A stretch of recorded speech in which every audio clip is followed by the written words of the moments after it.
1 Kings chapter 14. Ahijah's prophecy against Jeroboam. At that time Abijah, son of Jeroboam, became ill, and Jeroboam said to his wife, "Go disguise yourself, so you won't be recognized as the wife of Jeroboam. Then go to Shiloh. Ahijah, the prophet, is there, the one who told me I would be king over this people. Take 10 loaves of bread with you, some cakes, and a jar of honey, and go to him.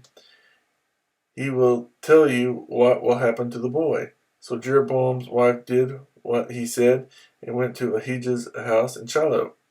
Ahijah could not see. His sight was gone because of his age.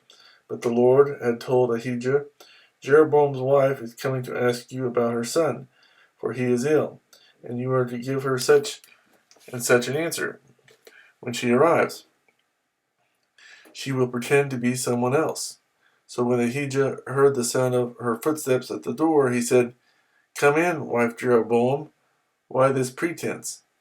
I have been sent to you with bad news. Go tell Jeroboam that this is what the Lord, the God of Israel, says. I raised you up from among the people and made you a leader over my people Israel. I tore the kingdom away from the house of David and gave it to you, but you have not been like my servant David, who kept my commands and followed me with all his heart, doing only what was right in my eyes. You have done more evil than all who lived before you. You have made for yourself other gods, idols made of metal. You have provoked me to anger and thrust me behind your back. Because of this, I am going to bring disaster on the house of Jeroboam. I will cut off from Jeroboam every last male in Israel, slave or free. I will burn up the house of Jeroboam as one burns dung until it is all gone. Dogs will eat those belonging to Jeroboam who die in the city, and the birds of the air will feed on those who die in the country. The Lord has spoken. As for you, go back home. When you set foot in your city, the boy will die. All Israel will mourn for him and bury him. He is the only one belonging to Jeroboam who will be buried, because he is the only one in the house of Jeroboam in whom the Lord, the God of Israel, has found anything good. The Lord will raise up for himself a king over Israel who will cut off the family of Jeroboam. This is the day. What? Yes, even now, and the Lord will strike Israel, so that it will be like a reed swaying in the water. He will uproot Israel from this good land that he gave to their forefathers and scatter them beyond the river, because they provoked the Lord to anger by making Asherah poles. And he will give Israel up because of the sins Jeroboam has committed and has caused Israel to commit. Then Jeroboam's wife got up and left and went to Tirzah. As soon as she stepped over the threshold of the house, the boy died. They buried him, and all Israel mourned for him, as the Lord had said through his servant, the prophet Ahijah. The other events of Jeroboam's reign, his wars, and how he ruled, are written in the book of the annals of the kings of Israel. He reigned for 22 years, and then rested with his fathers, and Nadab, his son, succeeded him as king.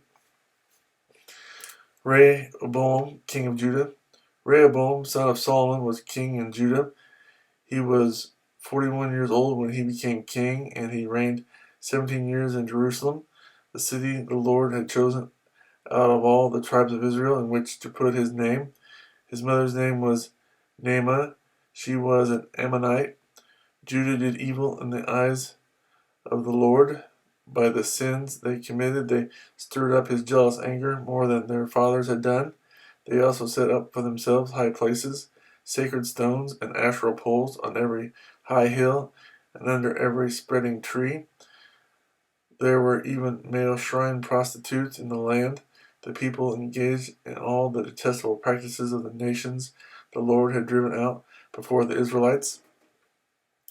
In the 5th year of King Rehoboam, Shishak, king of Egypt, attacked Jerusalem. He carried off the treasures of the temple of the Lord and the treasures of the royal palace. He took everything, including all the gold shields Solomon had made. So King Rehoboam made bronze shields to replace them, and assigned these to the commanders of the guard on duty at the entrance to the royal palace. Whenever the king went to the Lord's temple, the guards bore the shields, and afterward they returned them to the guard room. As for the other events of Rehoboam's reign and all he did, are they not written in the book of the annals of the kings of Judah?